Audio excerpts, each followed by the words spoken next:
Aussie Lawn Stars is the first podcast in Australia for the lawn and garden maintenance industry.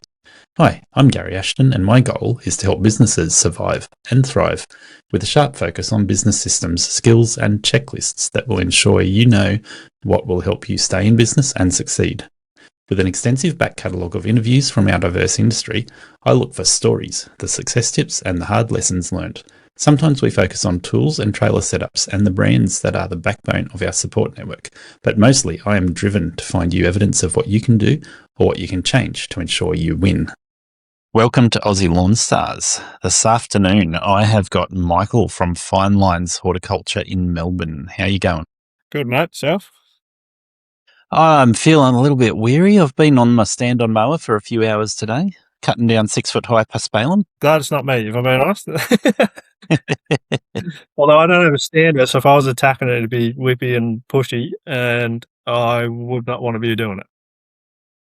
Yeah, I can't think of anything worse than doing that with a pushy. Yeah. The whippy's actually more fun. But no, I had to clean up afterwards because the paspalum gets really itchy on your skin, so I wash off as much as I could. Not even the boot covers do that well when it's lots of seeds. Sock protectors are the best thing in the world, I reckon. And when you're cutting grass regularly, it's a saviour. Well, we noticed that I've done a bit of volunteering at the Flower and Garden Show, and every year I've been there, you can always tell the gardeners because they show up with boot protectors on.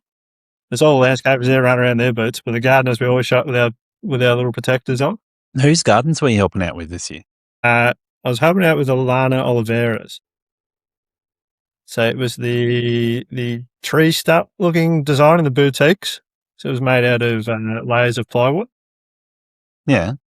And then all native plantings around it and like stepped up through the tree trunk. Oh, yeah. It was pretty sweet. Yeah.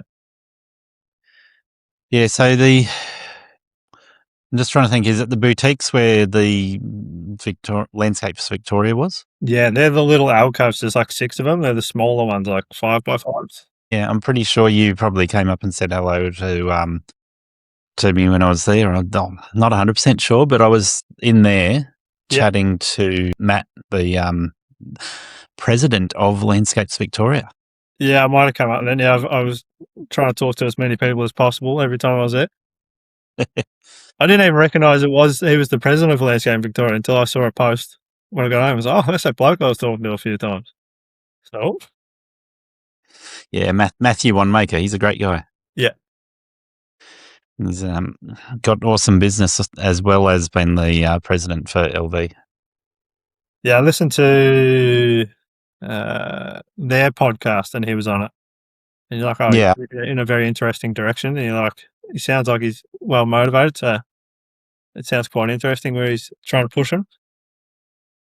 For sure. Yeah. No, I got a lot of time for Matt. He's great. So, Michael, how long have you been in business? So I've been in business now for about 18 months, so not that long at all at the moment. Yeah. I went out by myself about the start of last season. I think it was about October-ish. So you're pretty much at the end of your second season then? Yep, pretty much. Yeah. Nice. So you would have done a bit of work in the industry before you started your business, I'm guessing? Yeah, so I was did a year or two during COVID, and then I left to go and be a sparky thinking I could make a lot of money. And I was doing an apprenticeship for a couple of years and I just didn't like it. The thing I like about gardening is when you leave the job and you go, geez, that looks nice. But when you're a good sparky, the best looking work is when you can't see it. Like if you hide it well, you've done good. And I don't know. I like the sense of walking away going, geez, that looks all right. So I left that, came back. So I've been doing it for a couple of years since then. My son's doing his 3rd year in electrical apprenticeship at the moment, and electricians are widely recognised as being the messiest of the trades. So they don't do a good job of keeping things tidy and making things looking pristine. So like you say, hide it is probably their motto. Yeah. Well, it's even like you've done a great job as if there's just a switch on the wall behind you. Yeah. And you've spent all day running all the wires through the roof and all that. And I'm not exactly tiny, so going through roof crawling's not really great for me. I don't know. I just found like there wasn't passion. Like I was good at maths and all that kind of stuff with it, but I just wasn't that passionate about it. I felt like I was just chasing money more than, and I was like, that'll get old in 10 years and then I'll be over it. Yeah, well, my son is about this much taller than me. I'm 6'2". Yeah. So, he's 6'2" and a little bit. So Yeah. 6'2" and a quarter, maybe 6'2" and an eighth. Yeah. Right. Yeah. And yeah, he does not love crawling through roof spaces and under the houses. Yeah, they're tough. Yeah. You look at the small blokes and they like squirrel through there and I go, no, I can't make half of those gaps. Coming out like almost on me back every time I go in there. Yeah. So you didn't complete the apprenticeship or you did complete it? I did 2 years of that and then decided. And then the company I was working for, they offered me a spot to come back. They were looking more of like a 2IC position. I went back for that. And then a couple years after that, I left and went out on my own. Yeah, fair enough. So you got a reasonable amount of experience. Have you done any study in horticulture? Yeah, so I am Cert 3. I finished it halfway through, started last year basically. So yeah, just Cert 3, and then, but I did it because I wanted to. There's a little bit of differentiation amongst other people around me, but also I wanted horticulture in my name. I was like, well, I'm going to have the course to do that as well. Probably a smart idea. Yeah. So, walk me through that. Did you just apply through TAFE or did you go through another option? I did TAFE, so I did night school. So there was Homesman TAFE here. They do it Tuesday and Thursday nights, so it was 4 hours per time. You had to be. They say you had to be experienced to apply. Some people in the class weren't overly experienced. I think they just wanted to fill the class up, and not all of those people made it through the course, as you could probably expect. But yeah, night school was good because I'd finish work at like 3, finish an hour or so early, and then head off into class, and it worked good because I didn't have to give up any days of work to go and do it. So that got you your Cert 3. Yep. I'm guessing you hadn't done a Cert 2 as an entry to get into Cert 3. It was just based on experience. Cert 3, doing it at night, 6 months, 12 months, 2 years? 18 months. Yeah. Okay, yeah. Yeah, because it'd be part-time doing it at night, I'm guessing. Yeah, it was only 4 till 8. Did you have to do much work out of class? We very rarely went through to 8. Like it was for the teachers and lose at about 7. We've all been at work and we're all falling asleep and I'll just go home. Yeah, there was a lot of, because it was so fast, like short hours are there was a lot of book work we had to do at home, just like writing the projects out and kind of the papers out. And that was maybe possibly my fault. Other people got it done sometimes in class, but I was so tired. I was like, I'll leave that for when my brain's working another time. It would be pretty hard to manage that after hours. Yeah, but I don't know. Some people did really well with it, but yeah, I'd get in there. I'd be pretty whacked out, and I go, I'll just leave it for Saturday morning when I feel nice and fresh. I can imagine some of the subjects would be fine, but when it comes to remembering plant names and that sort of thing, it'd be real hard work when you're tired. I actually find it's kind of the other way around because like when we're doing plant names and things, we walk through the garden and we're looking at the plants as we're trying to remember. And that works really well. When we're doing more things on like soil health and like real sciencey side of things that isn't used in the everyday that we do. And I go, wow, the words would all start to wash together after an hour or two. I go, well, I'm going to have to reread some of this, I think, when I get home. How in depth do they go into soil health? More than I think a lot of us would ever use. Like we go into like soil testing and all the different testing procedures and like as if you're going to send samples away, but then how to almost do the test yourself. And I was like, that'd be helpful if you have a problem, but a lot of the time, a lot of us in maintenance aren't going that far. Well, I'm just thinking that it seems like it's more geared towards testing than actually creating healthy soil. Yes. There was different parts. There was some that would work on, then improving soil and all those kind of things. But then there was ones that were like testing and finding issues. Yeah. There's a bunch of things you can do to improve soil health, right? Like you can look at soil and go, oh man, it's really clay, it's really sticky, it's not really sandy, or it's really rocky, or whatever it might be, and go, what can I do to increase the nutrient content of the soil? Yeah. I think that's for the main part. Is like if I dig a hole and I go, well, this is all clay, this is going to need a fix. But some of the things they were heading on was more down the agronomy routes. Because the horticulture, like the course has to fit so many different people, that it's quite broad, so you feel like sometimes it's moving away from what we kind of focus on. Yeah, and of course, farmers' fix for the soil is usually throw chemicals on it, right? So pump the produce through, throw chemicals on there, keep them watering it, whatever. But if you're looking at a sustainable garden that you're creating in a gardening business, then it's like, okay, let's improve the soil profile so that it is going to give nutrients to the plants there sustainably over a long period of time, reduce the amount of artificial fertilizer I need to use, and minimize the amount of watering that needs to be done as well by doing that. Yeah, and sometimes it's hard to convince people to start. They go, oh, is it weed mat and like dead black mulch? And I go, no, let's not do that. Let's build the health of the soil up. Use some good mulches. It'll retain the moisture and it'll also feed the soil. A quick fix, but over time we'll fix it all up. Yep. Yeah. Yeah, no, I went and ordered some soil recently for a garden that I was working on, and I asked the local soil company, I'm like, what have you got? It's going to go in a garden bed. And they offered a sandy loam, and I'm like, no, I don't want a sandy loam. I want like a high compost content mix of compost and sand, something that's going to actually have a lot of nutrients in it. I think it can be so hit and miss when you go to different soil joints as well. Mm-hmm. You go to some and they have like great mulches or whatever, and then you ask for their best gardening soil, and then you look at it and you go, oh, no, that's all just like sandy loam. Like there's nothing else good for it. And then you go to other joints, like small ones, and it's like loaded with compost and everything else. And you go, geez, that's fantastic stuff. My way of testing that is, can I smell it? If I can't smell it, then it hasn't got enough compost in it. If it smells strong and it's got a bit of heat in it, I'm like, okay, it's heading in the right direction. But you don't want too much heat, obviously. You're just going to burn the plants. Yeah,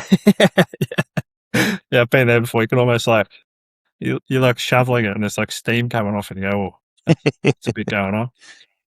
Yeah, well, this stuff certainly had a bit of steam come off it. But yeah, made sure I got the mix right when I was putting the plants in, so that it wasn't like that anymore. Yeah. But yeah, I think soil health is one of those things which a lot of gardeners just resolve with artificial fertilizer and watering. Yeah. But yeah, I've talked to a few people about this, and when it comes to turf in particular, not necessarily gardens, it's one of those things where turf gets laid over the top of all manner of things. And I've seen that in the last week, where it was just laid over the top of road base and clay and rocks and whatever. And it's like, you expect that grass to stay green?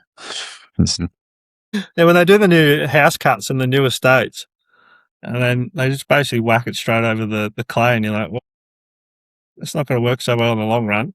And there is a bit of builder's rubble, and there's a bit of everything else to it, and you go, oh, good luck. I've seen that so many times where they've done a new housing subdivision, just putting turf straight on top of clay, putting plants straight into the clay, and then throwing a bit of wood chip mulch over the clay so you can't tell what's there. Yeah. It's like, oh my goodness. And then they come to us and they say, why is the garden dying? Why is the turf dying? Yeah. Well, it's been like 5 years. Like, this plant's never grown. I was like, yeah, it's stuck. It's just in a hard ground and it cannot get its roots out. So given that you've done lots of training on soil health, how much value do you get from throwing gypsum on clay? Well, sorry, I still do it.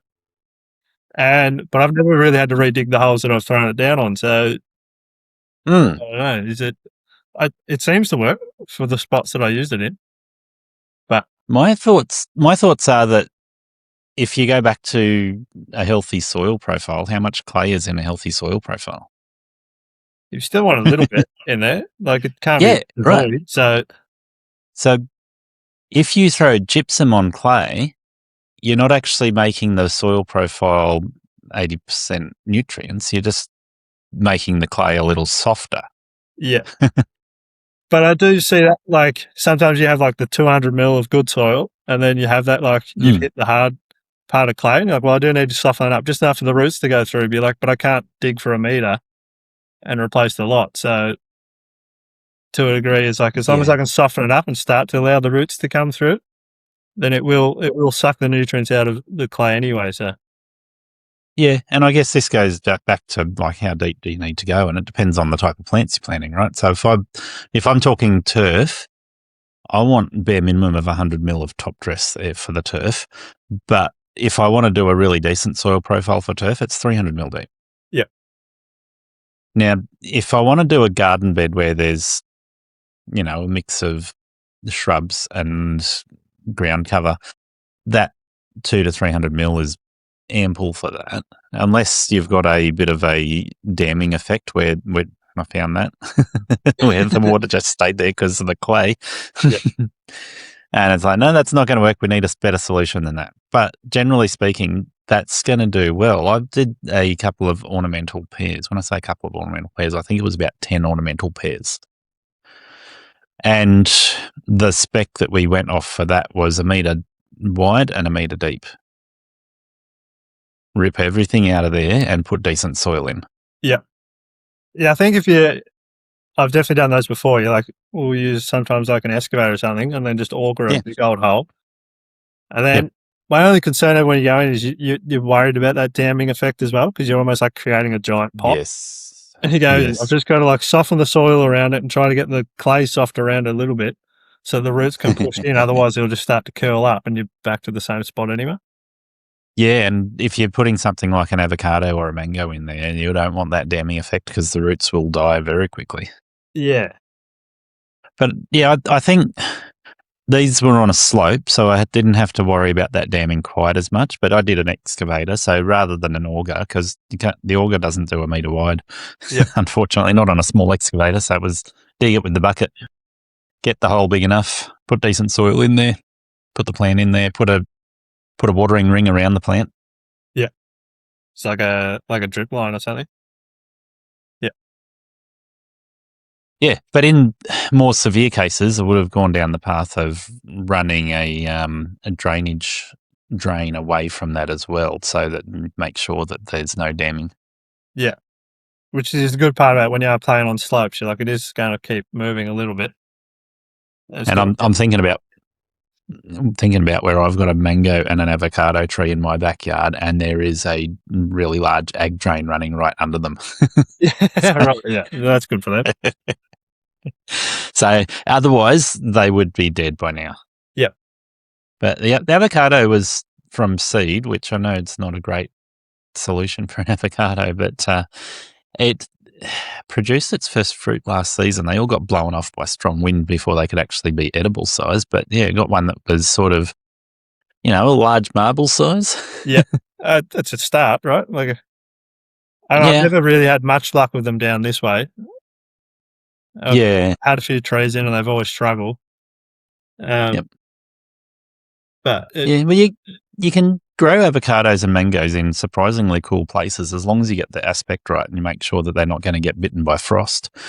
In my backyard, I know that the frost, it has burnt this avocado tree about 2 or 3 times, and it's survived, but it's been a near-death experience for it. And I don't know if that's good for it, like it's building its resilience to the frost, but it's at that size now where the frost isn't going to kill it. Yeah. And now you just got to wait mangoes to marbles to full-size avocados. I'm hopeful. Yeah. The amount of flowers it had on it last season was insane. It went from a gazillion flowers to about 10 fruit and then it fell off with the strong winds too. I've got a little pomegranate out in my backyard and it does the same thing. It sends its flowers everywhere and you go, oh, here we go. We're going to get lucky. And then a few will hang on and you go, that's about 10 fruit. And all of a sudden a few more, and I'm left with 1 or 2. But it's more every day. You go, oh, at least I got a couple. Always trying to up my last year's by about 1 and then I'm pretty happy. Well, if I up last year by 1, I'll get to 1 avocado this year. Yeah, that's pretty good. I reckon I'm still about 5 years off from the mango showing any signs of fruit, but we'll see. Yep. Fingers crossed. you can only keep playing with it, right? That's the fun of having it at your house. You just keep improving and working on it, and then you take that to other people's houses and you go, Well, yeah, pretty much. And I guess this is why I started by asking you about your horticulture training, because I haven't done that and I have thought about it. I've got 16 years of experience in my business, plus I've done a fair bit of work before this, but it wasn't paid work. So it's just an accumulation of experience rather than a certificate. Yep. But yeah, those are the sort of lessons you learn. Sometimes you learn them through just life experiences like I have. Sometimes you can go, okay, we can compound that learning through doing that Hort Cert 3. I feel like, yeah, a lot of my knowledge I've learned on site and doing the job. Yeah. Because it's so varied, so I had to have things that were like aimed at the nursery people and all the different sectors. But I found one of the best things about the course was just being in the classroom with different teachers. And I just started to pick their brains when they're talking about things. Like, oh, is that related to something like this? And then they'd be switched on. So sometimes it wasn't even the bookwork. It was just being around other people that knew more than I did. And I just start picking their brains on things. But after 16 years, you'd ace it and you'd probably be probably a bit of a drag after a couple of weeks for you. Like, there's a lot of information, but I just wanted more I more wanted the backing of the certificate. So there was definitely parts that were good to learn, but also I don't know if I got out of it constantly what I heaped. I could probably pass some of the tests just under an RPL system, like recognition of prior learning sort of thing, because of my experience. But the point of doing the course would be to actually make sure that everything is aligned and the learning matches the experience, right? So yeah. There's a bunch of things I should do. One day I might do. There's always something more you could do. I'm sitting there going, oh, what should I do next? But I'm also like, oh, maybe just focus on what I'm doing for the moment. Well, I guess that's an interesting perspective, right? So you started your business whilst you were studying, or did you? Yeah. Yep. So you finished studying whilst you're running your business, which gives you a lot of scope to think about what you want to do in business. Yeah, there's a few of us in the class who all kind of started out while we were also in the course. Yeah. And we were a big percentage of the ones who finished it. I'd say maybe out of 30 or 40 that started, there's only about 10 to 15 that finished it. Wow. That's a pretty high dropout rate. I think because it's night classes, like it's a bit taxing and you got to be committed to it. And so I think it just people, or they changed their jobs or whatever, and all of a sudden they're like, well, no use going to the class. Like it wasn't linked to my job and it was free TAFE. So it's like all that stuff's playing. But I think also free TAFE is like once it doesn't suit you, like, oh, don't worry about it. So once there's no like financial incentive, a lot of people are just like, oh, I'm done with that. Yeah, and I think that's one of the reasons they introduced some steeper prices to TAFE as well, was to try and encourage people to take it more seriously and completion rates go up. Yeah. But I think they also like the free TAFE because as a TAFE, they just get paid for like per semester, even if you don't finish it. Like they just, so they're doing all right out of it. So the more people they can sign up, the better. Yeah. And as long as they're getting their government funding, then they're happy. They're happy, yeah. Yeah. Yeah, I think that's the thing. A lot of TAFE is no longer free. Yeah. It does depend on what you're doing and I guess what the government sees value in providing free services for. Yeah, well, a lot of it's construction, so I was surprised that horticulture was in there, but I thought I'd jump on it while I had the chance because I wasn't going to miss out on that. That's fair.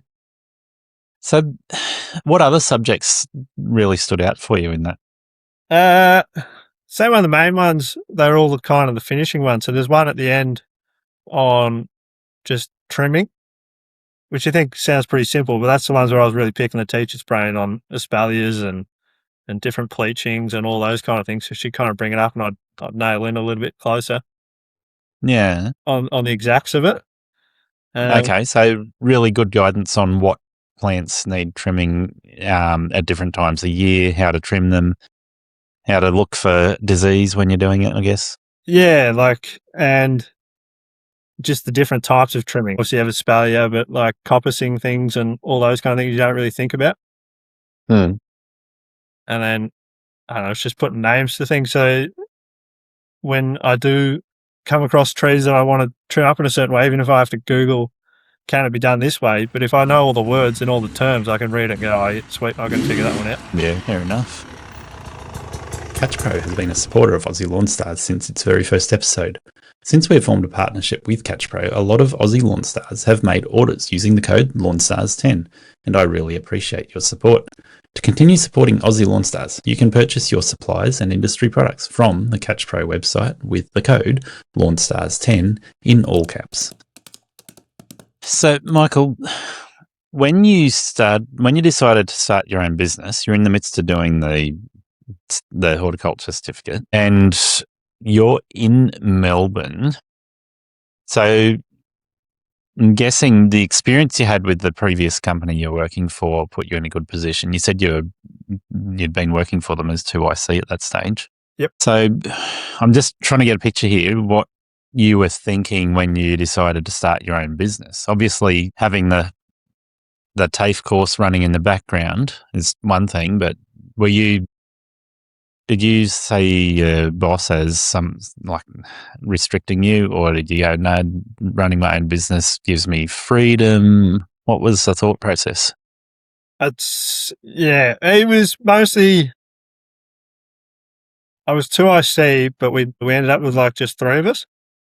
So then, and I was trying to push him to hire, because I was like, there's not much further I can move up if I don't have like a team under me, or I don't know, I was ambitious. I wanted to keep pushing forward, and he was like, he didn't really want to hire because he had a few dodgy, just a few bad experiences. So he was like, I'm not really looking to hire right now. Or in the long term, he didn't really see that. He just had a family and everything. So I understood it, but I was like, at my ambition, I was like, and I've just had my own child. So I was like, I knew that was all coming in the next year. And I was looking at it, I was going, if I'm going to do this, now's the time. It's time to try and just take the risk and go out by myself. Yeah, fair enough. I think that's something most small businesses come across. So talking about what your boss was saying, I don't want to hire, don't want to grow the business, is probably what I hear in the background. So he's growing it to 2 or 3 people on the tools. Yeah. And he's comfortable with that. Growing it bigger than that. He had a max of like, I think 6 at one point. Yeah. So it's been high, but he'd use a lot of like casuals and things. And I think once you have casuals, they come and go. And so I think it was kind of like it put strain on every time you lose people, and he kind of just found a comfortable spot where he had enough people, and it was like enough to keep up with the work, and had a good roster of work. So he's like, yeah, I'm good for the moment. Yeah. And I think that's a fairly easy thing to fall into, is that approach of going, all right, with 6 people on, the job he's doing is no longer on the tools. Yeah. With 3 people on, he can be on the tools and still be every role in the business, the manager, the HR, the scheduling, the advertising, marketing systems, all those things is under his control. But when he's got 6 staff on, he's got to trust you out there on your own as a 2IC, like no longer a 2IC, but as a team leader. Yeah. To be able to handle running a team without him supervising it. Yeah. Which what we were doing a fair bit, but yeah, when you end up with 3, it'd just be like the 2 of us. And then, but the other guy as well, he was another horticulturist as well. And it was like, we were both ready to kind of be running our own teams. So we were both stuck in there. Like I didn't feel like I was 2IC of him, because he was just as good in other ways than what I was. Yeah. And so I was just like, so we're 3 very good, like, gardeners. But I was like, if we're not going to grow, I don't know, I want to grow. So I just decided it was time to go by myself. Yeah. And I think that issue you're talking about there, where you're 2IC, but the person you're working beside is more advanced than you in some ways. In a small business, and I'm thinking about how I run my business and how I struggle to be a boss of an employee or more than one employee at a time. And the challenges are pretty significant when you start going, okay, one employee's got qualifications, the other employee acts like they know what they're doing or they're better at managing. How do I make sure that those employees work well together and that they respect each other? It's quite a challenging thing as a small business. And unless you specifically hire for, Michael's going to be a horticulturist, and then somebody else is going to be a team leader, and then somebody else is going to be the mechanic to make sure all the tools are maintained.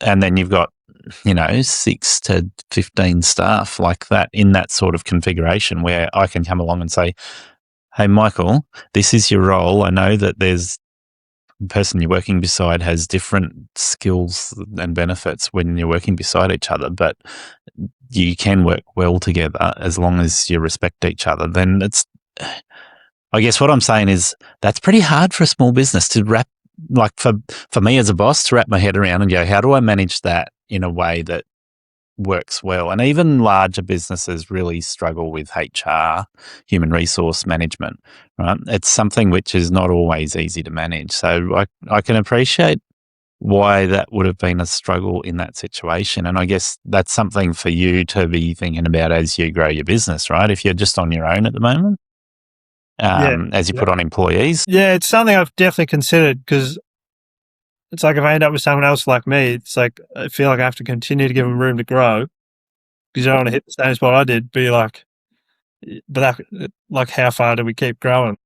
That means I have to keep growing as well, and you hear that from other people as well. Who put on a lot of people, and then they're like, "Oh, it was more profitable just two of us."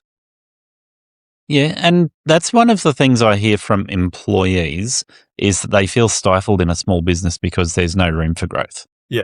So, if I say to my employee tomorrow when I'm talking to him, like, if you want to excel in this industry, I'm happy to put you through a horticulture trade. Like, we'll sign you up at TAFE, we'll get you into a Certificate 3, we'll get this all done, we'll get your pay level up to here, we make sure that you've got qualifications to match your level of interest in the industry. Then he's going to feel like he's got growth. Right at the moment, he's not really interested in that, so I'm not exactly pushing it, and he's not either. He's not wanting to change that. I'm not wanting to change that. But there is room to have that discussion one-on-one with an employee, even if your business is just you and one employee. There's certainly potential there. But if you want to give the employee who's already got, what do you got, Hort Cert 3, opportunity to grow from there, it's like, okay, do you have team leader skills? And obviously, in your previous job, you were given designated 2IC, so obviously that he recognised that level of skill. But to try and make sure that structure is consistent, Yeah, and that you can go, okay, I can put on a team of 2 or 3 staff out there working, and then I can get another team beside them. And once I've got 2 or 3 teams, then I need to bring in a general manager, because I've got to be the general manager, or I've got to take one step back and focus on other aspects of the business. So as it grows, I can't hold all of those strings. yeah.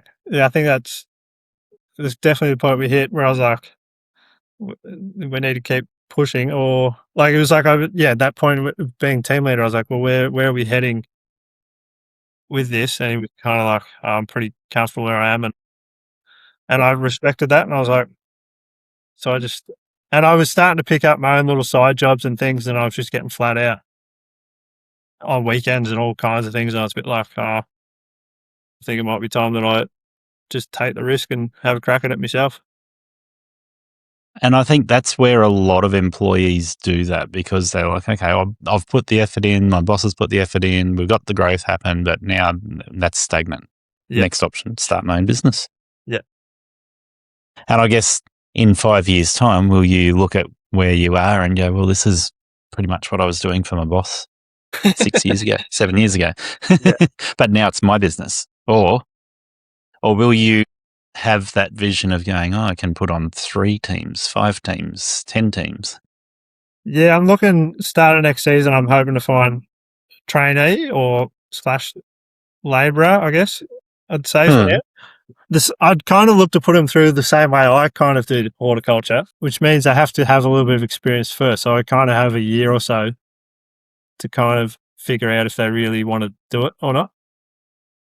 Instead of fair taking enough. it at an apprenticeship and you sign them all up and you do all the things and then they go 3 months later, they go, no, it's not for me. It's like if I can give them enough time and about a year, before and then go, well, it's going to be a night class. So if you want to do it, you've got to be a bit committed to be going after work. It's a lot going on.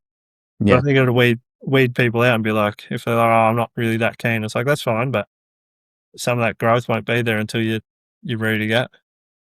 And I guess that's where hiring with intention is really important, right? So if I talked to you 6 years ago and said, hey, I'm offering you a job, I want you to be trained though. So we're going to put you through TAFE for a year and a half. And then once you've finished that TAFE certificate, then we can talk about where you can go to in the company. That would have been interesting to you. Yeah. You can find somebody else, a 19-year-old or a 25-year-old even that wants to do that goes, okay, you're giving me an opportunity, Michael. Yeah. I like that. And whether that's sustainable so that after he's finished his training, he goes, oh yeah, the business is at a size where I'm really interested in growing with the business. Looking at Matthew Wandmaker, we were talking about before, I think he has mentioned this, like his original employees have grown with the business and become leaders. Yeah. And so that speaks volumes for hiring with intention. Yeah, I think if you set and you tell it to them at the start, like this is where, like you give them a bit of a path, like there is levels to this, and I want you to grow as well. Then they don't just go, oh, I'm just the whippersnipper bloke or whatever, and they feel like they're not going anywhere. It's like, no, there's a path, but you also have to put into that path, and you've got to put some effort into it. You've caught my attention when you said the whippersnipper bloke, and I want to bring that back around to where your business is at, right? So a lot of people in our industry, all they're going to do is cut grass. Yeah. And they might even grow a big business where it's just lawn mowing. But yes, it does really limit employees' potential for growth if all they're doing is cutting grass or being a team leader for 2 people that are cutting grass. Which I didn't mean any offense to any of the lawn guys out there, but it's like in a lot of the company I work for and when I do it for myself, like the young blokes, we'd teach them how to do the lawns, and then that was pretty much every property they showed up. We'd go and do the hedges and the nice garden parts. It's like, right, we just need you to do the lawns and then start the cleanup. And so it's like, if you want to move past that point, you've got to show a bit of intent and go, like you're trying to learn the plants and you're trying to, you keep an eye on what we're actually doing and your level of quality is up to what we expect. Yeah. Yeah, and I guess that's that, like you just said, intention. Yeah. Give them the opportunity, show that you've hired them with the intention of growth. But looking at your business, you didn't start to just mow lawns, right? No, I'm more focused around gardens as much as I can. Still have mowing equipment, obviously, we all do. Of course, but yeah. I have a lot of clients that I kind of show up and do monthly garden visits, less lawns, and I kind of really enjoy that. So it's a lot of people have their mowers and they go, I'll just mow the lawns. And I go, oh, that's pretty easy for me. And I just show up and make sure all the gardens are exactly the way they want it every time. Fair enough. Yeah.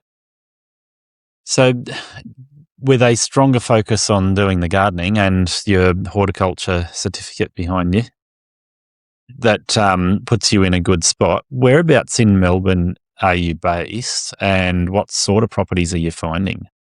So I'm in Narre Warren, which is like outer suburbs in the southeast. How did you say it? Narre Warren. Narre. Yeah. Okay. Yeah, it's a Victorian thing, right? Yeah. And I'm anywhere pretty much in the eastern, southeastern suburbs. Yeah, okay. Yeah. I don't know. So my old boss gave me one of his old clients who called him up and said, and he didn't have time. And she said, I had some other people doing it and they're no good. Would you come back? And he goes, no, but Michael might take it on. So I got that, and that's led to word of mouth of a couple more of her friends and even her accountant she talked to, and now he wants down there. So that's all in like the Campbell Valley kind of Hawthorne area. So okay. So we're getting down the peninsula almost? No, Hawthorn area. No? So like right on the, like not quite Toorak, a little bit more north, I think. Oh, okay. So back in towards the city. Yeah. And then just another bloke I knew, he's in Albert Park, had a really nice garden. So I got his garden, and then, I don't know, just word of mouth, picked up his daughter's one. And just being in Albert Park seems to work pretty good because they're all very small houses. It's tough to get in there. I don't think many gardeners are there. Me just being there, people walk past and go, "Can I get a card? Can I get a card? Can I get a card?" I think there's a bit of a shortage around there because it's not nice to get to, but once you are there, it's pretty good. Yeah, and this goes to what we were saying earlier about getting your reputation out in front of you so that when you start advertising, it's compounding that effect. Yeah, I've got like because it's tough to get good parking there, so I have like a sandwich board, whatever they call that, the front sign. Yeah. I'll stick that out the front just so as everyone driving past, they kind of always see my little sign, even if I'm not parked within the same street. Yeah, fair enough. So that, certainly gets the neighbours' attention. Yeah. Yeah, okay. So you've picked up quite a few customers in those locations in towards the city, and so that's going to give you some higher end customers. Yep. Certainly, those areas is where you're more likely to get people wanting gardening. I know some of the people I've spoken to in Melbourne, if you go a little bit further out, people are like, "Oh, just mow the lawn once a month, just do the gardening once every 3 months." Yeah, I definitely. So I've got one that's actually local to me. I do a day, well now about a day every week, and that way I just got through like fly dropping through my estate, but aiming for the nicer couple of streets and those kind of things. And I got some, yeah, they're just like standard mowing jobs. Nice because it's close to me and I get a day that's around me. But then that's led to a few that are like still nice gardens, and I'm there like once a month just doing the trimming and things. So I don't know. As a single, like because I'm just solo at the moment, it still works out pretty well financially. But I could see if you had more and more people, there's not quite that many hours in their houses that it's like we'd be flying through. We'd do a bunch of jobs a day. But for me, it's a couple of hours here, a couple of hours there. It all adds up to a day pretty quick. Yeah, fair enough. I've got a quick shout out to our sponsor, Sortscape, at sortscape.com/lawnstars. Job management built specifically for lawn mowing and garden maintenance. If you're still running your business off a paper diary or a basic calendar, Sortscape gives you the stuff they can't. Drag and drop scheduling, route optimization, automatic customer text and email reminders, plus job timers, so you can track time on site and cut the after hours paperwork. Visit sortscape.com/lawnstars. It also keeps your crew organised with customer history, notes and photos right in the app, so you're not relying on memory or pretty sure we did that last time. Visit sortscape.com/lawnstars. So at the moment, have you got a fairly full schedule on your own? I'm pretty flat out, yeah. Yeah.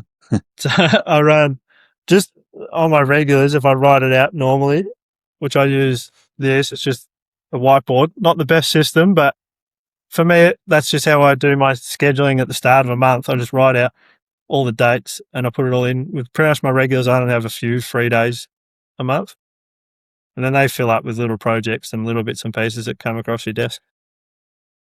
Yeah, so what I've found doing it on a whiteboard or a spreadsheet, I went spreadsheet, and then I'd put it into Apple Calendar when I would schedule my day. So it'd be listed on the spreadsheet what I've done, what I've got coming up, and I could put in the spreadsheet which ones are fortnightly, which ones are 3 weekly. Don't tell people I did 3 weekly. You drop those customers. Yeah. Which ones are weekly, and you could pretty easily go through them and schedule them in a calendar from there. So then I could look at my calendar on my phone and go, oh yeah, that's what my plan is for the day. Yeah. Yeah, moving to a scheduling app is going to save a lot of headache when it comes to that basic task of just knowing what jobs are done, what jobs need to be done, and when they're scheduled in. And then it can handle things like sending out a message to the customer to say, hey, I'm going to be there tomorrow. Yeah, so I actually have Service Mate. I probably don't use it to its full potential. I basically use it for notes at the end of a job. So I write all the notes in, and it'll have all the times and all the rest of it, and I'll take photos. So I never really close a job card on there. I keep it open so I can scroll back through old photos and find, this is how it looked last year, or if I've fixed some plumbing or something, I know exactly where in the ground it is. I find this whiteboard works out all right, just for the ability, I can easily rub something out and change it. Whereas when you're on you're trying to move bubbles around or trying to reschedule things, you got to put in all the times, and I'll then do that kind of weekly. But as a monthly view, I can just write them all out, and then if I'm sitting there, I need to squeeze something in, I can kind of see my gaps. And so I guess that's one of the things that the creators of the scheduling apps need to listen to, isn't it? Is for routine maintenance like lawn mowing, it's pretty easy to just say, we're going to be there once every week or once every 2 weeks, whatever that schedule is, lock it in. And then you can make notes on the app, take photos on the app for each time that you're there, send out an invoice. But when you're doing gardening, you want more flexibility in your schedule. You want to be able to rework it a little bit, change the amount of time you plan to be there or the day that you're going to be there, or spend 2 days there instead of 1 day, whatever it might be. It's even just like small things, like a Wednesday 1 month might be the Thursday the next month, but you want to be able to just quickly juggle things around and go, I need to be here on this day there. Yeah. And I find dragging like doing it all on service mode, it's just a bit slower than me just rubbing a name out on a whiteboard and switching things around a bit. So it needs to have a drag and drop schedule where you can just pick it up and move it to the next day. And it's still going to remember that you want it to be done once a month or once a week or whatever it is. Yeah, something like that. Yeah. Which you might even do, but I just haven't played around enough with it because I found it a bit slow. Yeah, okay. Maybe if I sat down for some time, but it's one of those things when you're also flat out, you just, I haven't got time to look at that. I'll just keep doing my whiteboard for now until I'm. Yeah. Well, it doesn't sound smart because it is going to hit a point where I'm like, I should probably sit down and make sure I work out this part. But yeah, well, the two predominant Australian apps for scheduling, ServiceMate and Sortscape. I think ServiceMate is better suited to businesses that do one-off jobs. Yep. And Sortscape is better suited to the regular maintenance, but they both can do both. Yep. So I guess, it's worth a deeper look into setting it up to actually be able to cope with what you need from it in that sense, just to be able to go, okay, can I put it in as a regular maintenance on ServiceMate where it'll pop up, auto-populate a reminder, send out a reminder to the customer, and still give you that dynamic option to be able to go, all right, I'm doing it Thursday this time, and last time it was Wednesday. Yeah. And you need to look at Sortscape a bit more. I've heard, like, you talk about it and other people talk about it. But I've always just sat there and go, I've got ServiceMate, it's working pretty well what I need at the moment. But look, I think it's a bit of a hassle to switch in between them. But it's more just remake all the job cards. You got to put all the details in again and all that. You're like, that's like half a day there, just sitting down on the computer and going through it all.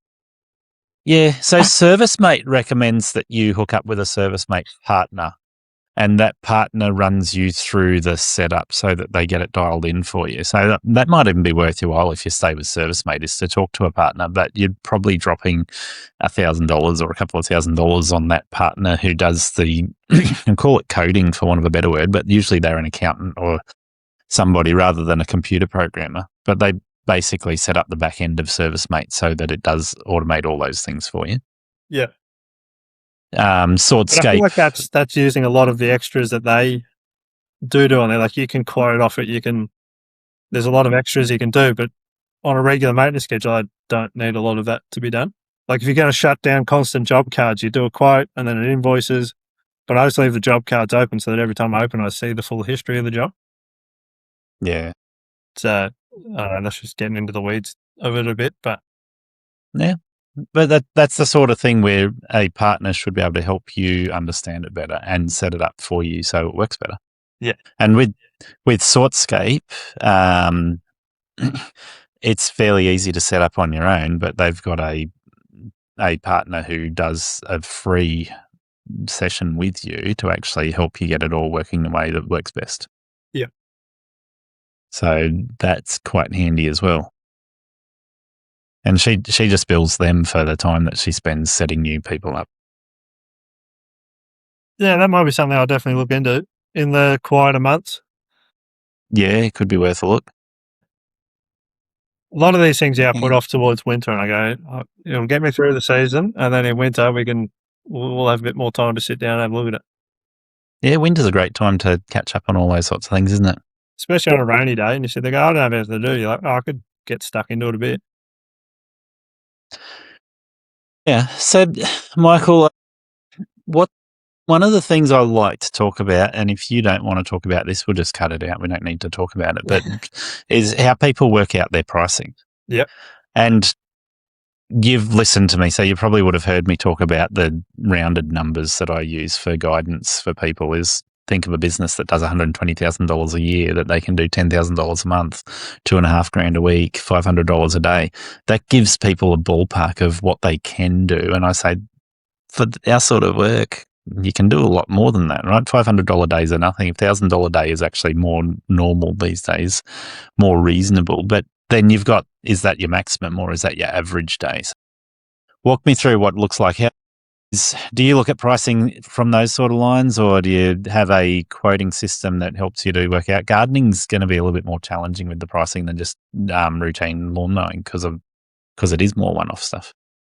Yeah, I am hitting about that level. Like, I know my prices are probably a bit low, but I'm hitting about the $500 a day, about the $120 for the year. Yep. That's pretty good for a year and a half in, just saying. Yeah, I'm not mad at it. I'm just like, I do see growth and I go, I got to keep pushing forward.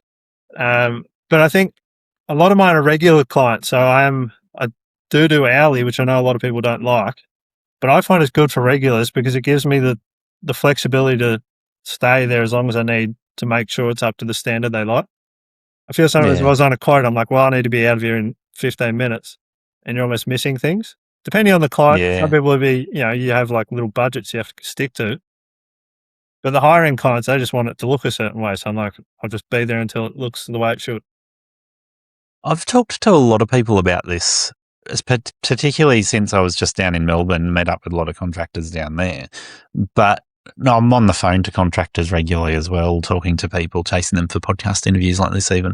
But the idea of quoting hourly versus quoting a fixed job price, in their communities online, they really push towards fixed price jobs only. And I push back against that really hard and say it's suitable for a lot of people, but it's not suitable for everyone. And in our industry, if you're not flexible enough to recognize that some people are going to work, some customers are going to work better with hourly rates and some people are going to work better with fixed job rates, then you're cutting your own nose off to spite your face.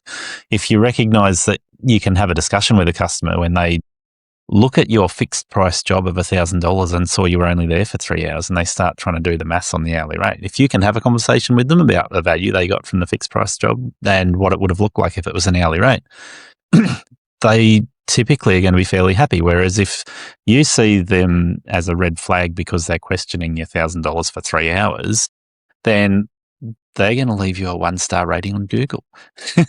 Yeah, I see a lot of it on LMCA. And they're all like, nah, never do hourly. And I go, I don't know. I feel like a lot of my clients, if I tried to quote it, it just either I'd feel like I was behind because I was losing on the quote, or if I was winning, they'd be looking at it going, geez, like that's so much money.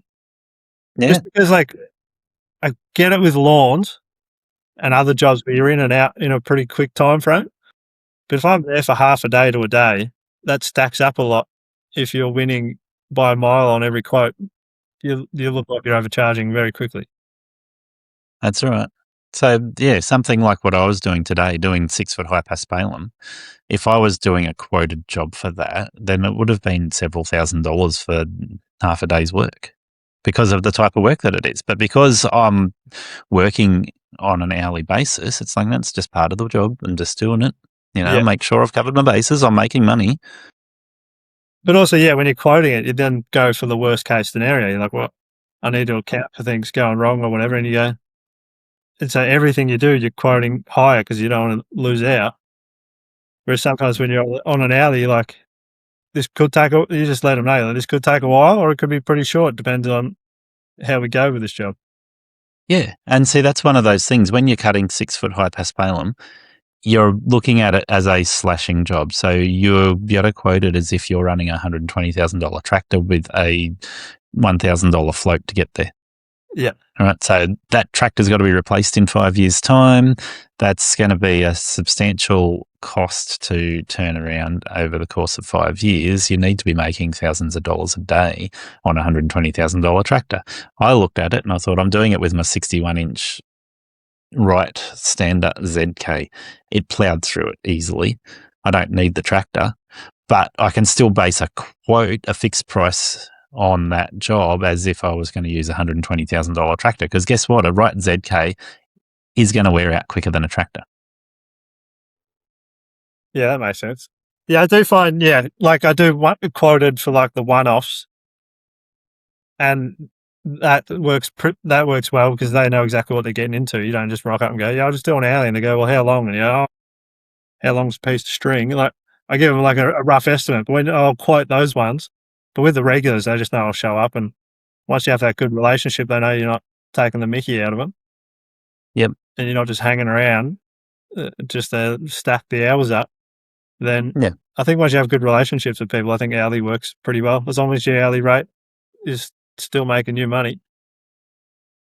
Yeah, so essentially they're going to look at it as you're a qualified horticulturist. You're turning up once a week or once a month or whatever it is. You're pottering around their garden to make sure it looks exactly like they want it so they don't have to do it. And they're happy to pay you to be there for a certain amount of time on a regular basis. Yeah. And that gives you then the flexibility. You'll notice things like, I don't know, there might be pests on something and you're like, well, treat that. You're not going, well, I didn't quote for it, so I've got to leg it. You just go around, and generally I upsell on things before I get there. I'll be like, it's a good time to fertilize. We want that to happen today. But if I see things on site, I'll just hit them up and be like, do you want to get this done? I see this problem. And most of the time, just make it good. Yeah, I noticed that today on doing a bit of hedge trimming, and the gardenia's got a bit of yellow spot on the leaf. Yeah. And I'm like, need to treat that very soon. Yeah. Yeah, I have a problem with some down here where it was just acidity problems and stuff, and they're all freaking out. Don't worry, I'll fix the acidity. We'll give them a good boost, and they come back pretty well. Yeah.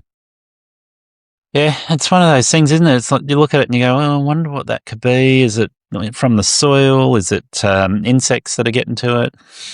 Yeah, that can be the difficult thing sometimes. And you start to go down one rabbit hole. You're like, I think it's this. And you come back the next time and it's the same, if not worse. And you go, right, well, it'll be this. And it's just having that conversation with the client at the same time going, there's an issue here and it could be multiple things. So we'll start treating it with one and just ask them. Normally I'll say, like, can you keep an eye on it for a residential house? It's like, let me know if you see bugs around or what conditions have changed that have brought this on, and just keep an eye on it. My first thought with this was it's probably an insect because it's a spot rather than the edge of the leaf that's yellow.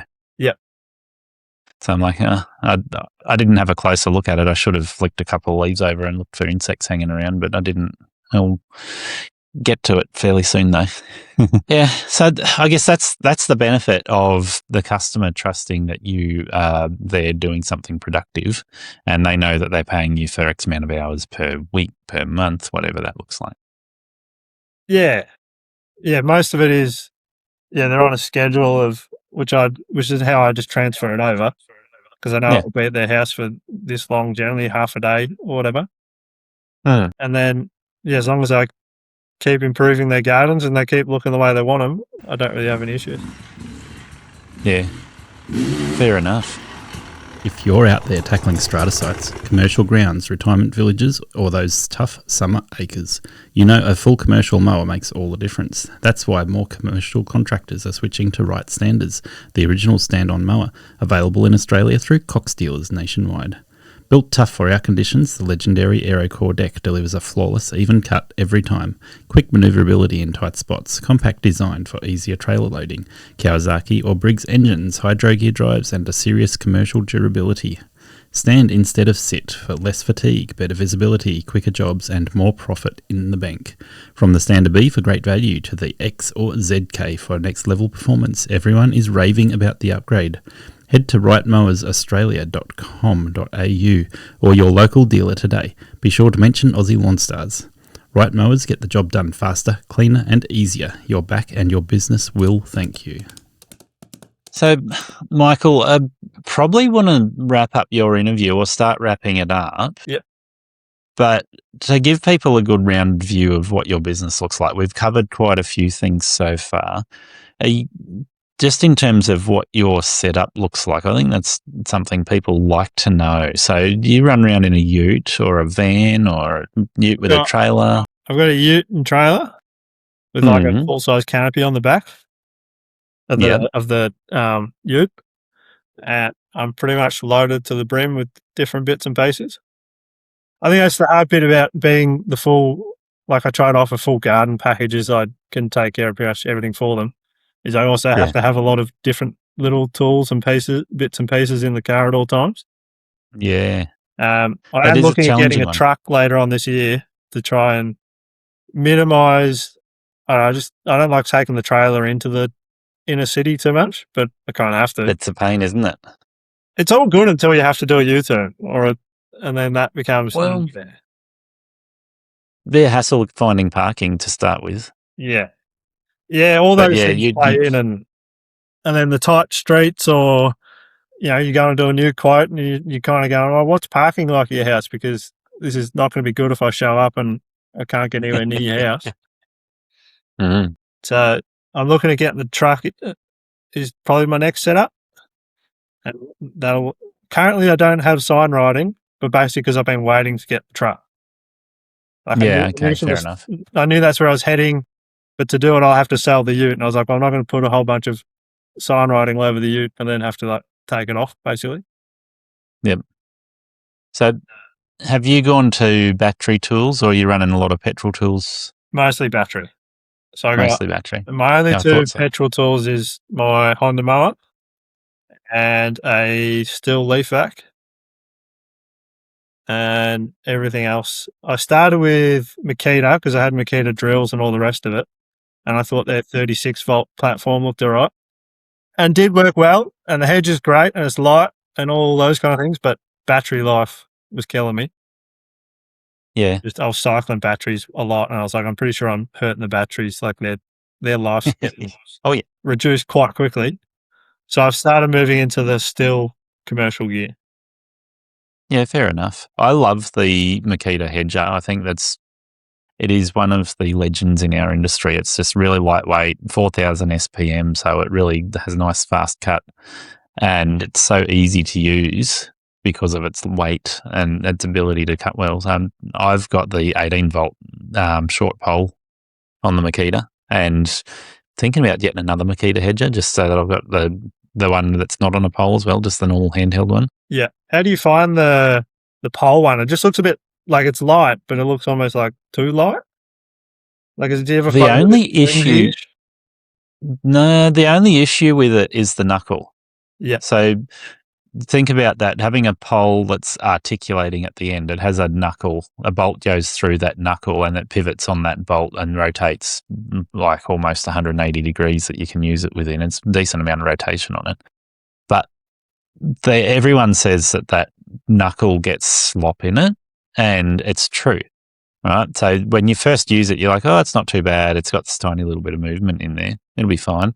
And then after you've used it a handful of times, you're like, oh, that movement's growing. Yeah. I just ignored it. I was like, oh, no, it's an issue. I'm just going to ignore it. Just keep on using it. See if it actually creates a problem. What happened is the knuckle would start dropping the pin because of the amount of movement in it. So then I'd be cutting the hedge nice and level, and all of a sudden it'd drop by 15 degrees. And I'm like, oh, that's not good. That is not good. Yeah. So when that happened, I pulled it apart, had a good look at what's going on in the knuckle, and I realized that the pin that goes through the knuckle for the pivot is a bolt with a nut on the other end of it. So the bolt has actually got a thread in the knuckle joint itself. So you screw the bolt in on that thread and then you lock the nut on the other end to hold it in place. So what I've found is undo the lock nut, tighten up the bolt just the tiniest fraction till it feels nice and tight instead of sloppy, and then lock the nut again, and it's great. And I've actually gone a little bit too far, right? So it's locked so tight that it's hard to move the pivot. Yeah, but which is annoying, but also it never happens during a hedge. So you're like, well, it's secure. it doesn't flop around anymore. It's great. It's perfect. Exactly how I want it. Yeah. So I only have the small Makita, and then I had the multi-tool as well, and they all worked pretty good. But I've moved to the extendable trimmer with stills. Yeah, and that's great when you sit on top of a ladder. It's just a little bit out of reach, and just get a little bit telescopic. It is heavier, yeah, but also light. Like it's just a bit heavier duty as well. But yeah. I wouldn't move away from that small Makita because it's a little weapon, that thing. Yeah, no, it's awesome. I love the small Makita. It's going to stay in my arsenal. But I've used still gear. I haven't bought any of their AP battery systems, but I've got their little secateurs. And I've been using Husky gear. I've been using Ego gear. I'm about to make a switch at the moment. I've been playing with some Crest gear. I like the Crest gear, but I'm about to try another brand at the moment. So hold that thought and check back in a couple of weeks. You'll probably see me flashing around some new tools. Yep, righto. The thing that pushed me to still was only they brought out, about the time I was looking, they've just brought out a battery leaf vac as well that they say is comparable to the petrol one. And I use the leaf vac pretty much at every property. That's how I clean up at the end. That's how I make it look all schmick, get rid of all the leaves and everything. Oh, you sound like a Queenslander. I'll blow down some things, but there's always hard surfaces and that I'll clean up with that. And they do last about 2 to 3 years at the petrol ones because you're using them so hard, all the parts start to go. And I was like, oh, now you have a petrol. They're also super noisy. I was like, oh, a battery one of that's starting to convince me down the. I was sitting on the edge of going whether I go Greenworks or Still, but also there's a Still shop everywhere. Like there's 3 within a very short distance of me here. Yeah, servicing wise, and I couldn't say no to Still at that point. Yeah, look, Still is one of those brands which is undisputably available anywhere. You go any town, any city around Australia, and you'll find a Still shop that can service your gear. So if you've still got warranty on it, it's still under warranty at any Still shop as well. So that the hands down makes it a easy choice for that regard. I guess looking at the different brands at the moment, I'm walking away from the Husky gear. I've had a fairly good run with it, but I'm going to give another brand a try. I like the Crest gear. I think it's got some serious benefits. I like the Still gear. The Still gear that I went down to Melbourne this time last year, and I had a go on all of their newest battery gear and really liked it. So I think, like you say, the battery blower is such a saving over the petrol one for the noise. I found the Still backpack blower. So I'd use that to blow leaves off out of car parks and stuff like that. They are so noisy, you can hear them almost a kilometre away, probably over a kilometre away. They're so noisy. Yeah. So the battery one's a clear winner on noise for no other reason alone. But they also, and I think the latest Still handheld blower, it's really powerful. The Ego one's really powerful. Even the Makita one that I bought, that was my first battery blower. It's got 2 18-volt batteries on it. Goes flat in 10 minutes. Yeah. It's still, it makes blowing such a joy compared to using a petrol machine. I've got the 18-volt one of that, and I have to carry another battery in my pocket because I'm doing a full 50. About halfway through, I go, bam, about 5 minutes in it, I've got to change them over, but it works good enough. But, yeah, they just go flat so quickly. That's the only problem you have with them. Yeah, but like I said, with that one with the 2 18-volt batteries on it, for most lawn mowing jobs, you spend so little time blowing. It's just blowing a few bits of grass off the path and the driveway. So for most residential jobs, there really isn't a lot of blowing to do, and you can get through half a day with the 10 minutes of blowing that it'll do. When you start doing more serious blow jobs, then you need more. You need more battery, and there's no doubt about it. Like I've got a a backpack battery blower at the moment that'll do 40 minutes on one battery, and that's a serious amount of blowing, 35 Newton meters of torque. Yeah, that's a lot. Yeah. Yeah. That's ripper. Yeah. I guess my thing is, as long as whatever you have kind of at least does a job, like your standard job. You don't want to change halfway through. Yeah, but like you say, you're going for the vac blower with steel. That's a no-brainer for you because you want to leave those gardens tidy. You don't want to blow the leaves back into the gardens. You want to suck them out, get them mulched up and in your trailer. That's my main thing is I'll do generally a run with the blower. And if you blow it against surfaces, you get in one nice little line. And then you just come through with the vac afterwards and suck it all up and you're gone. It looks neat. So, but that's not everyone runs them, but yeah, they're still it's the best one I've used. And I don't know, I'd be willing to try the battery one, but I think I'd keep a petrol one just for backup because they can be a bit temperamental. Just when you're sucking up different stick sizes and things, like if you take on something a bit too big, they can, and they do get a heavy workout. So I've always got spare parts sitting in the utes, like extra fans and all that kind of thing, so I can fix them on the fly. Yeah, I can imagine when you're picking up sticks with a vac like that, the stick's going to do some damage to the fan. There is a shredder in it, so like it can handle very small sticks, but if you got like a pile of leaves, you think it's all good, and all of a sudden there's like a gum nut in it, that hits the machine pretty quick and makes quite the noise. Oh, that's not good. Yeah, I bet. But there are replaceable fans, so you just kind of have a few parts and you just, it'll last a couple of months and maybe I flog it too hard, but does the job pretty quick. Well, the battery one should be just as good as the petrol one in that regard. Yeah. I just wonder, it just depends on the usability to kind of fix it myself. But I'd be willing to give it a shot just for the noise reduction and also trying to fire up the engine all the time. And I'd basically be almost petrol free after that, which would be nice. Yeah, well, I think I'm down to only putting petrol in my mowers. I don't put it in any of the other gear. So yeah, I do still have a backpack blower that's petrol, but I'm not using it, and very close to pulling the pin on, just going, yep, I do not need to keep it as a backup. Yeah. Yeah, and I've got a petrol chainsaw. I'd like to go a mower too, but I haven't done the research yet on like battery mower or.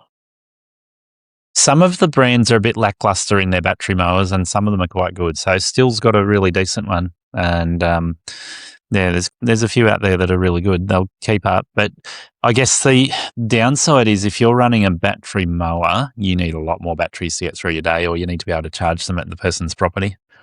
Yeah, which my ute currently has like a full setup in it, so I've got an inverter and everything, so I can charge on the run.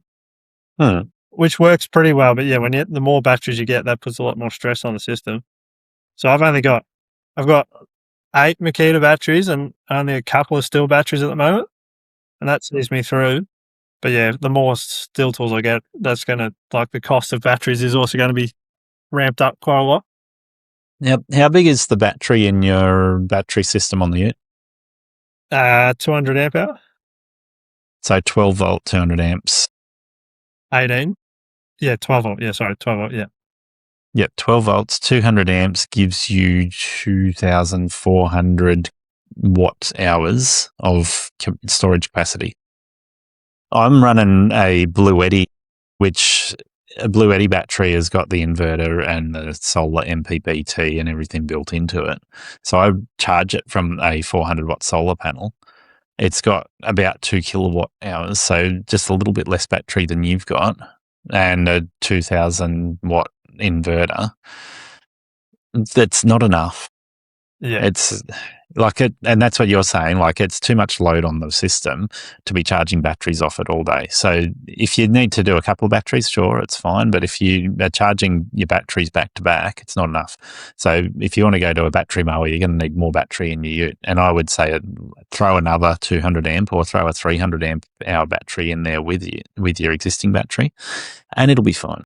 Yeah. My thing at the moment, it's my solar panels actually stopped working, so I'm running it only off the alternator when it's going, which is fine. But yeah, if you're parked up too long, it can happen pretty quick. You'll be out and you're charging your batteries, all of a sudden it dies off very quickly. I've almost flattened my battery. Yeah. It's more of I'm in between jobs, I'll charge things, but most of my clients are fine with me just charging at the house. I'm going to be there for hours anyway.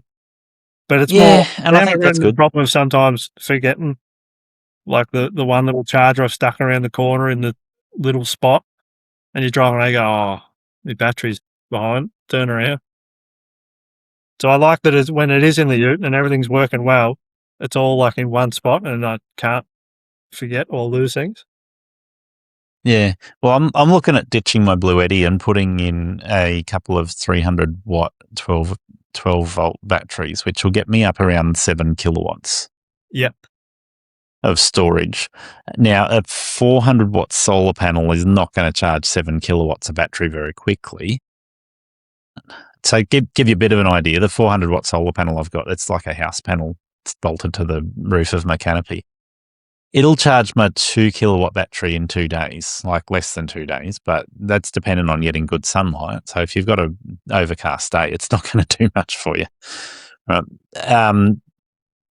If you are going to drain 7 to 8 kilowatts of battery in a day, you're going to need to charge it from home, or like you say, have a really good alternator charger, because even an alternator charger might be twice as much as a 400 watt panel. Like you might get an 800 watt alternator charger if you've gone for a heavy duty alternator in your car. I got the Red Arc one, and it pumps about 40 to 50 amps when it's running, but then you have to be driving the whole time.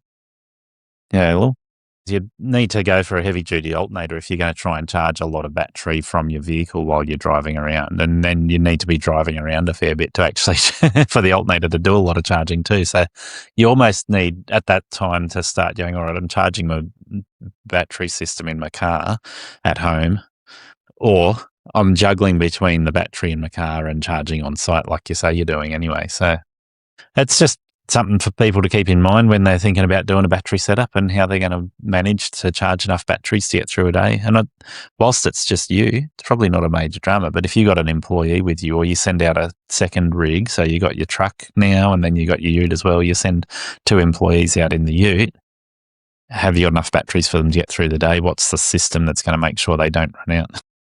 Yeah, I think so, because especially once you move on to that, like they might not always realize it in the morning, and if you've got flat batteries already, then they'll be like, I can't do anything. Whereas when it's just me, yeah, I'm all over it kind of thing. But I will be looking at when I get the truck, because I'll be selling the ute. I'll have to come up with a new system, but I've also got a fridge in the ute, and that drains a fair bit. Whereas I'd probably downsize to a much smaller kind of little lunch size fridge in the truck. And then, yeah, look at beefing up the battery capacity. So yeah, I can be almost off grid as such with the truck, that it's kind of the system just runs itself, with a little bit of come home, charge some batteries at home if need be, but at least try to get a day out of what I have. Yeah, well, I think what I see other people doing when they're running battery with employees is they set up a system so the employees have to do that system, much like they have to lock the vehicle rather than leaving it unlocked with windows down. It's like, okay, this is a requirement. You're an employee. You need to look after my gear. That means you lock the vehicle, especially at the end of the day. But if you're at a job site where you can't see the vehicle, you need to make sure it's locked. When you get to the end of the day, you lock the vehicle and you put the batteries on charge. Yeah. Yeah, I think once you have the systems in play, that'll be fine. It's just making sure they're all doing it, because there's nothing worse than getting there and going, I'm going to have to find something else to do for half an hour while I wait for a battery to charge. Well, it's one thing when it's just you and you've got 2 employees sitting there waiting for batteries to charge and paying $100 an hour for them to just sit there, twiddle their thumbs, play on their phones. Yeah. Especially, as I say, like, what I was saying is, like, the juniors that I've generally run, they'll start in the lawns and those kind of things. If they're stuck there, like, I can like go and twiddle through the gardens and do all the other jobs that are more second tier work. That I can cover that time. But yeah, as soon as you have multiple people there, you're like, can't have hold-ups like that. I've seen the companies that I've worked with, they'll like show up to site and he goes, can I borrow your battery? Mine are all flat. And I go, oof. Like, you can, I guess. Even I've only got a couple, and then you're all out again. Yeah. Yes, it's something which needs to be thought through. If you're going to run batteries, you got to have a plan. And like we said, like if you're just on your own, you might get caught out once or twice. It's not a big deal. But when you got employees, you don't want them caught out sitting there. Yeah, as soon as you got a team, that costs you too much. Well, Michael, I think we've covered most of the things I wanted to talk about with your business, but is there anything you can think of that we should talk about before we do wrap it up? Nothing's coming to mind. Yeah. So I guess the thing that stands out for me is that you're in a position where you're surrounded by quality gardeners. You're not going for the cheapest job in town. You're looking for quality gardens, and you're working around quality gardeners. The fact that you've been doing some work at the Flower and Garden Show with other people there as well is getting your name out there as somebody who's going to be taken seriously. And yeah, it'd be interesting to look back on in a couple of years' time and see how you're building the business, the connections that you've got with other people in Melbourne that are doing high-end work, and the type of customers that you're building up with. Yeah, I think. Yeah, so when I do like the Flower and Garden Show, it's all I volunteer. Yeah, and it's all about the networking there, because there is a lot of companies, as you say, around here, and something that I look up to, and I go, they're doing great work, and they're in with designers, and that's where I'd like to head down. And that's the route I'd like to follow. So, yeah, it's just trying to network with those people. I'm looking into whether I join LV or not, even though knowing that it won't necessarily land jobs, but it will just be you're in the right rooms with the right people. Undoubtedly. And that all sounds great. And as you say, it'll be in a couple of years. We'll see if it all pays off. And if we can, if I continue to grow and see how those things pan out, because like from the Flower and Garden Show, nothing happens quick. Like last year as well, I haven't had any leads come from that. But this year around, I saw all the same people. I was talking to the same designers. They can't remember you. And those things over time, they kind of compound on each other. Yeah, well, that's exactly what's happening. So those people who are there, they're starting to notice you and so take you seriously. Yeah, I think that's what I'm trying to get at is because I'm just a small company. And you go, well, how do I step it up? How do I just become the bloke that lives in Narre Warren? How do I find and get into the right areas? It's fine to be like, say that I'm a horticulturist and everything, but if I want to get the good work, I can't just sit there and wait for it to come to me either. So yeah, that's exactly right. So yeah, I think you're doing the right thing. You're getting your name out there in the right places, doing the volunteer work, join up with LV, associate with those people that are helping. They undoubtedly will feed you work. They might not have done a lot yet, but they undoubtedly will when they've got overflow. They'll be like, Michael, come here. Yeah, I think being like when you are around other people and they're so excited about the industry and gardening and all those kind of things, it's always a nice break to kind of have a chat with people who are like-minded. So even just a couple of days I'm hanging around there, they're almost like a refresher. You go back to your normal jobs and you're just like, oh, I'm back into it. You take that stress away for a couple of days of going money and hours doing this. You just come and go, I just really enjoy gardening. Yeah. Yeah, look, I think that community spirit of being around those people is something that's quite contagious. I've certainly found that when I've done a couple of trips down for the MIFGUS, the Flower and Garden Show, and the people that I've met up with in Victoria, it has certainly been evident that the community there is pretty strong. Yeah, I think the same thing was because I went to BJ's show. Was that this year or was it late last year? But just so many different people. You can walk around, you say good day to pretty much anyone, and you're talking to all the reps there, but everyone just seems like just excited about it or, positive about what they're doing. And there's not so much competition. It's like there's plenty of work around here. There's so many people that want gardening work. It's just finding your way into the right spots. Yeah, that's it. Yeah. Well, look, Michael, it's been great to talk to you. It's been insightful, particularly talking about your experience with doing the horticulture certificate. I think that was really fascinating for a lot of people who will be weighing up whether they do the training or whether they just go into the industry without doing that. It's been very interesting. Yeah, I really just think it's just a balance. Like it gets so much from being on site, and then the book work, when you bring the two together, it really adds up. Yeah, definitely. Cool. All right. Well, have a good evening. Thank you for listening to Aussie Lawn Stars. Please remember to rate and review the show on the Apple Podcasts app. or the player you use. Exciting new shows are released every Monday. Make sure you follow or subscribe to hear the next episode.